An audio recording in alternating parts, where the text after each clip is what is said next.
ठाकुर जी को एकादशी प्रिय क्यों है? अगर किसी का जन्म एकादशी को होता है तो क्या कुछ विशेष है या नहीं? भैया देखो, ठाकुर जी को अकेली एकादशी नहीं, सारे दिन ही प्रिय हैं। उसके पीछे कुछ विशिष्ट कथाएं पूर्वाचार्यों ने बताई हैं कि इसलिए ठाकुर जी को प्रिय है। एक प्रकार से मैं अपनी भाषा में कहता हूं, सीधी बात यह है बंधुओं कि व्रत का मतलब क्या होता है? दो अभिप्राय हैं। व्रत का कारण होता है कि मैं कथाओं में बताया करता हूं, जिस दिन आप अन्न सेवन नहीं करते हैं उस दिन आपकी एक दिन की आयु बढ़ जाती है, क्योंकि हमारी आयु दो चीजों से घटती है, ज्यादा बोलने से और ज्यादा खाने से। जो ये दो काम बहुत ज्यादा करते हैं वो ज्यादा दिन जी नहीं पाते, ज्यादा बोलने वाले और ज्यादा खाने वाले।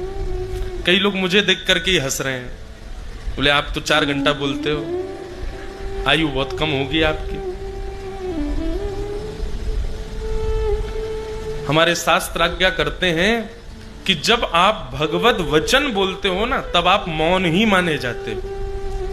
जब आप भगवत वाणी बोलते हो तब आपका मौन ही माना जाता है। आपकी बोलने की गिनती तब शुरू होती है जब आप सांसारिक चर्चाएं करते हो, जब आप समाज की बातें करते हो, किसी की निंदा स्तुति करते हो, तब आपकी बोलने का काउंटिंग होती है, अब ये बोल रहा है। पर जब आप भगवत संबंधी बातें करते हैं तब आप मौन ही माने जाते हैं। इस अनुसार देखा जाए तो हमारी आयु बहुत लंबी है। अभी 4 घंटा बोलते हैं क्या? हम पूरे दिन भी बोलते हैं तो भगवत चर्चा ही बोलते हैं। आप मिलने आओगे तो आपसे ठाकुर जी की बात करेंगे, रात में सोएंगे तो ठाकुर जी की बात, कोई हमारी इसके अलावा कोई काम ही नहीं, तो पूरे दिन मौन ही रहते हैं हम तो। लेकिन बहुत बोलने वाले और बहुत खाने वालों की आयु जल्दी कम होती है। इसलिए व्रत का नियम, व्रत 2 ही होते हैं ज्यादातर विशेष रूप से, एक तो मौन व्रत और एक अन्न व्रत।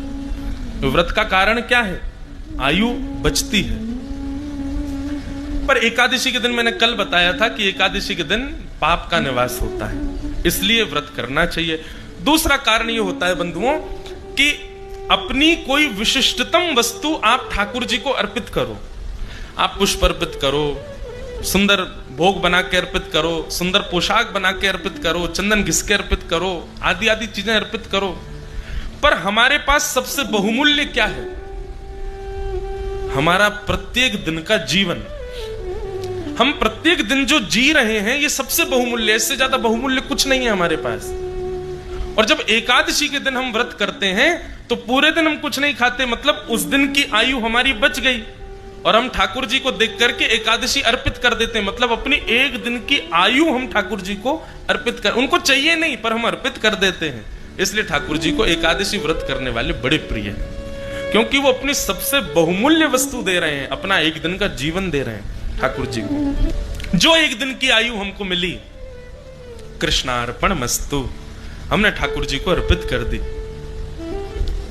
हम चाहते तो पूरा दिन विषय भोग विलास संसार में व्यतीत कर सकते थे, पर नहीं, ठाकुर जी हमने सुबह से लेकर रात्रि तक पूरा दिन आपको अर्पित किया है, इसलिए ठाकुर जी को बहुत प्रिय लगता है।